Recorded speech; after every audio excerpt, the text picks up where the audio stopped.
C'est parti, bienvenue au Vigilante Culture Club, le podcast amateur fait par un passionné qui tourne autour de Marvel avec 100% spoil.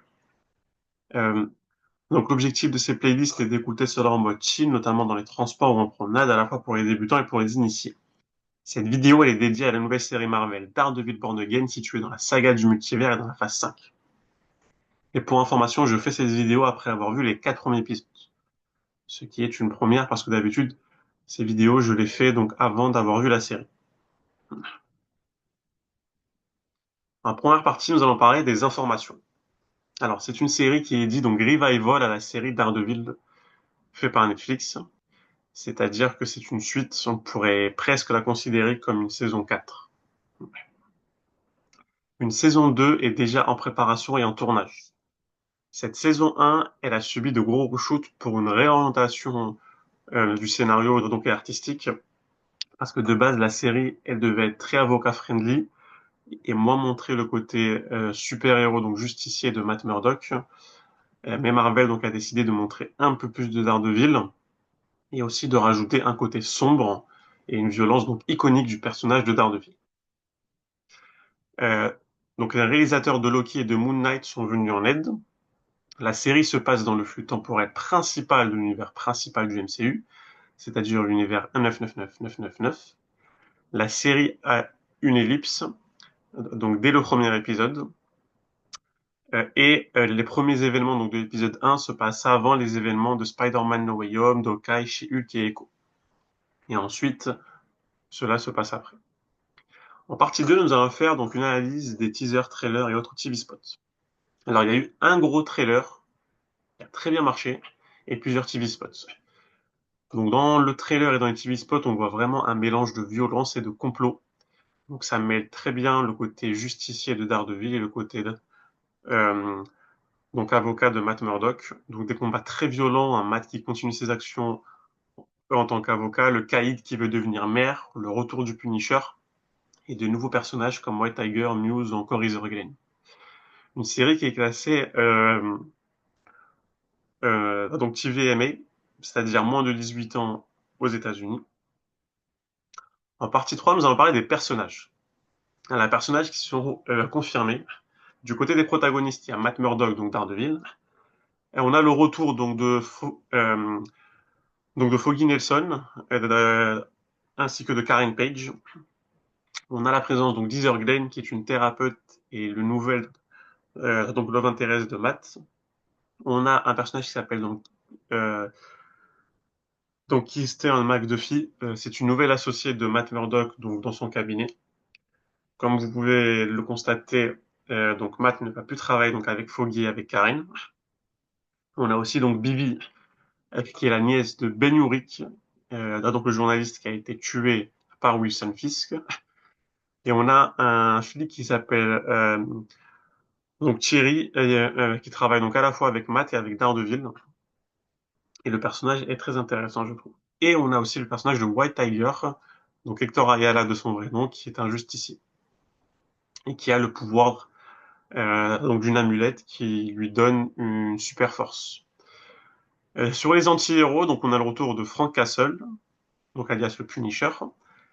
Du côté des antagonistes, alors on a donc un premier antagoniste qui est Bullseye, euh, qui, qui, euh, qui va revenir. On a donc l'antagoniste principal de toute la série, bien évidemment, c'est Wilson Fisk le Caïd, qui revient donc après les événements donc de Echo et qui veut devenir mère. Donc on a le retour aussi de Vanessa Fisk qui dirige la PEG donc depuis tout ce temps. On a le personnage de Muse qui est le vilain de la saison, qui est un personnage donc assez iconique.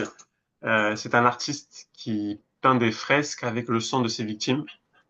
Donc c'est à la fois donc un serial killer et un artiste. On a aussi des flics qui vont se prendre pour des justiciers et qui vont donc avoir le tatouage et la mentalité donc entre guillemets du Punisher. Et on a aussi donc peut-être le possible fils caché de Fisk qui est joué par Michael Gandolfini. Et du côté des caméos, ce qui est bien, c'est qu'on en a pas mal. On a donc une mention des Skrulls par la personne qui est défendue par Matt dans le quatrième épisode. On a une mention donc de Echo par Fisk dès le premier ou le deuxième épisode, il me semble. Et on voit aussi les masques faits par le designer vu dans She-Hulk du côté de Matt, et on les voit à la fin de l'épisode 4.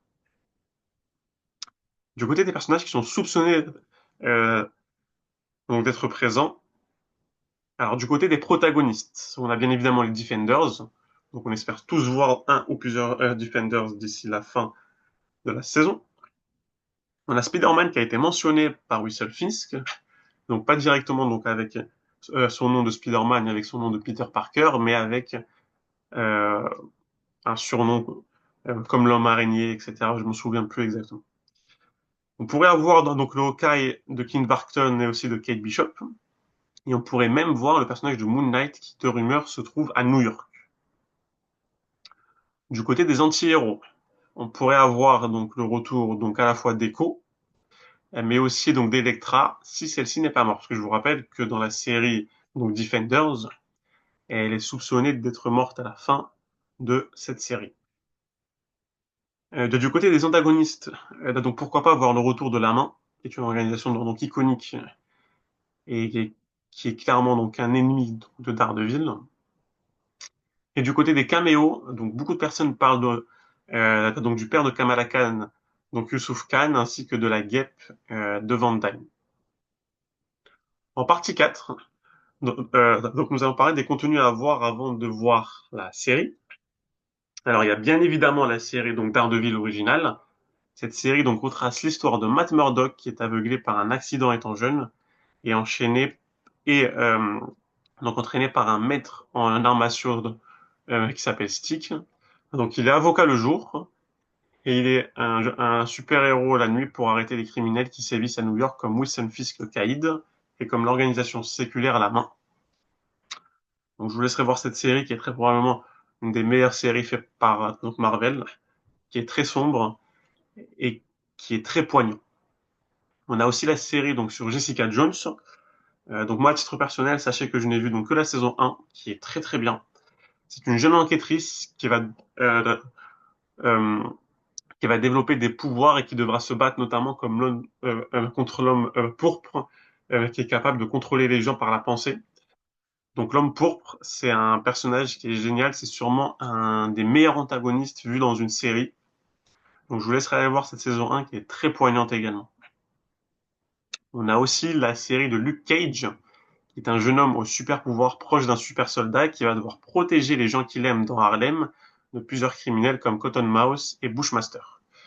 C'est une série qui est vraiment très sympa avec un beau côté, je trouve, artistique, avec de la musique, avec un style qui est bien à lui. Donc je vous laisserai voir cette série qui est vraiment géniale. Et ensuite, il y a la série donc Iron Fist, qui est très probablement donc la meilleure série donc de mon point de vue sur la saison 1, mais c'est parce que j'aime beaucoup le personnage donc d'Iron Fist. Et de manière générale, la série elle est quand même donc très critiquée, surtout la saison 2. Donc c'est Danny Rand qui est un héritier d'une Cocomera Rand qui revient donc à New York pour arrêter l'organisation La Main qui cherche à s'emparer du pouvoir du Iron Fist euh, qu'il détient, lui donnant la puissance d'un point d'acier. Donc en fait, il a fait donc un entraînement qui est un peu mystique et à la fois physique, qui va lui donner le pouvoir d'un point d'acier. Donc lorsqu'il frappe avec ce point-là, il est capable de quasiment tout détruire. Et ensuite, il a série donc Defenders, qui est un peu comme un mini Avengers du street level, c'est comme ça qu'il faut le voir. C'est une série qui permet de regrouper donc les 4 précédents personnages que je vous ai présentés avant. Et dans cette série, les 4 Defenders se réunissent pour arrêter le projet de la main, qui est de transformer le personnage de Electra en arme ultime. C'est une série qui a été donc très décriée, mais moi je l'ai regardée et je l'ai trouvée tout magnifique. Il y a vraiment donc une Avengers vibe et j'ai vraiment beaucoup aimé cette série. Donc je vous laisserai aller voir là, afin de vous faire votre propre avis.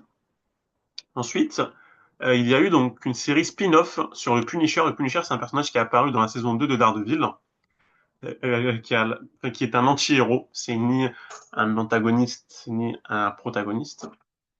Et cette série, elle va suivre les aventures de Frank Castle qui cherche à se venger des assassins qui ont tué sa famille. Et dans la saison 2, donc, il va protéger sa nouvelle amie qui est Amy. C'est vraiment une série qui est très très bien faite. Et le personnage de Frank Castle est brillamment joué par John Bertal. Donc je vous laisserai voir cette série qui est vraiment sympa. Et ensuite, il y a donc les précédents événements donc, de cette saga du multivers, si je puis dire. Donc il y a les événements de Spider-Man No Way Home, où Daredevil fait un court caméo afin de défendre donc, Peter Parker qui a vu son identité secrète révélée par Mysterio dans Spider-Man Far From Home. Il y a la série donc Hawkeye, où on a donc Wilson Fisk qui fait un bref caméo donc également donc afin de montrer qu'il contrôle le gang des survêtes qui est dirigé par Maya et qu'il a aussi des intérêts donc avec de grandes entreprises comme Bishop Security, c'est l'entreprise de la mère de Kate Bishop. On a ensuite chez Hulk, donc où Matt fait une bref donc apparition donc afin de protéger le custom donc la personne qui fait les costumes donc pour Daredevil. Et on a aussi donc Daredevil qui apparaît donc pour aider She-Hulk dans une enquête. Euh, donc je trouve que cet épisode où Matt est présent, il est quand même sympa. Et c'est toujours cool de voir donc Daredevil, donc notamment avec son costume donc jaune et rouge cette fois-ci. Et enfin, on a la série donc Echo qui suit les aventures donc de Maya Lopez. Euh, alors cette série en fait, elle montre des événements qui se passent donc avant le snap et après le snap. Ça c'est vraiment bien. Et il me semble qu'on apprend que Fisk a été snappé, mais que Matt Murdock non. Et on voit notamment un combat donc durant l'ellipse de Echo et de Matt. Donc ce qui est bien, c'est que Matt, donc, qui porte son costume noir, si je dis pas de bêtises, donc dans cet affrontement-là. Le combat, il est assez court, mais il est vraiment très intéressant. Et post-snap, on voit Echo qui soigne de manière spirituelle Fisk. Et à la fin de cette série, on voit Fisk qui se motive pour devenir le maire de New York. En partie 5, nous allons parler des théories. Alors pour moi, il va y avoir des morts. Je pense que dans cette série, donc on va voir des morts. C'est quelque chose qu'on n'a pas forcément donc, en général dans le Marvel Cinematic Universe et dans un contenu fait par Marvel. Donc on voit, et bien évidemment, donc là je vais spoiler, euh, dans le premier épisode que Foggy se fait tuer par Bullseye. Mais apparemment, il y a des théories qui disent que Foggy n'est pas vraiment mort et qu'il a fait exprès de mourir. Donc on verra ensuite. Il y a donc Karen qui part à San Francisco. Il y a Matt qui abandonne son identité euh, donc de Daredevil et qui se consacre donc pleinement à sa carrière donc d'avocat suite à la mort de Foggy. Ensuite, on a Fisk qui va devenir maire de New York. Donc très rapidement, Fisk il va s'engager en politique et il va gagner la mairie de New York sur fond de discours anti-justiciers. Ça paraît, c'est très intéressant. Donc on voit aussi qu'il y a de nouvelles menaces qui pèsent sur New York. Donc bien évidemment la menace Muse qui est le vilain principal de la saison. Euh, donc moi je pense que Muse il va chercher à se venger donc de Fisk. Il a en fait le disqualifié en tant que maire et a révélé ses anciennes activités de caïd. Parce qu'on le voit donc beaucoup peindre des fresques murales de Wilson Fisk. Donc je pense qu'il a vraiment une dent contre lui. Et on voit aussi l'apparition de mauvais flics, ce qui est plutôt rare donc du côté du MCU. Et je pense que ces mauvais flics, en fait, ils vont prendre exemple sur le Punisher et se faire justice eux-mêmes. Sauf que c'est pas exactement pareil, parce que le Punisher, il ciblait principalement des personnes qui avaient tué sa famille. Et là, du côté des mauvais flics, on a l'impression qu'ils font un peu n'importe quoi. Et il y a bien évidemment la question des justiciers à New York, avec le procès de White Tiger. C'est d'ailleurs donc une grande partie de l'épisode 3 qui est magnifique. Et je tiens vraiment donc à rendre hommage euh, donc à son acteur qui est décédé, qui est Camar de los Reyes, si je le prononce bien. Donc le procès de White Tiger sera un terrain d'affrontement sur le débat pour ou contre les justiciers entre Matt et Wilson. Un futur Thunderbolt peut-être. Moi je trouve que ça serait très intéressant de voir le Punisher qui est recruté par Val au sein de l'équipe des Thunderbolts. Je trouve qu'il aurait sa place. Et pourquoi pas aussi le personnage de Bullseye si le film donc Thunderbolt présente une équipe sur les Dark Avengers plutôt. Donc, parce que je vous rappelle que les Thunderbolts et les Dark Avengers, c'est deux équipes donc différentes dans les comics. Donc, est-ce que le film va présenter donc une fusion des deux équipes, ou est-ce que le film va présenter donc une équipe des Thunderbolts et plus tard dans un film peut-être Thunderbolt 2, on nous montrera donc une transition vers les Dark Avengers.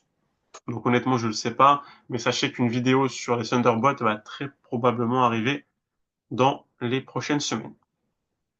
Et enfin, un début d'incursion, même si c'est un peu tôt à dire parce qu'on a de rumeurs la saison 2 qui devrait se dérouler donc avant euh, euh, donc le film donc Avengers Doomsday.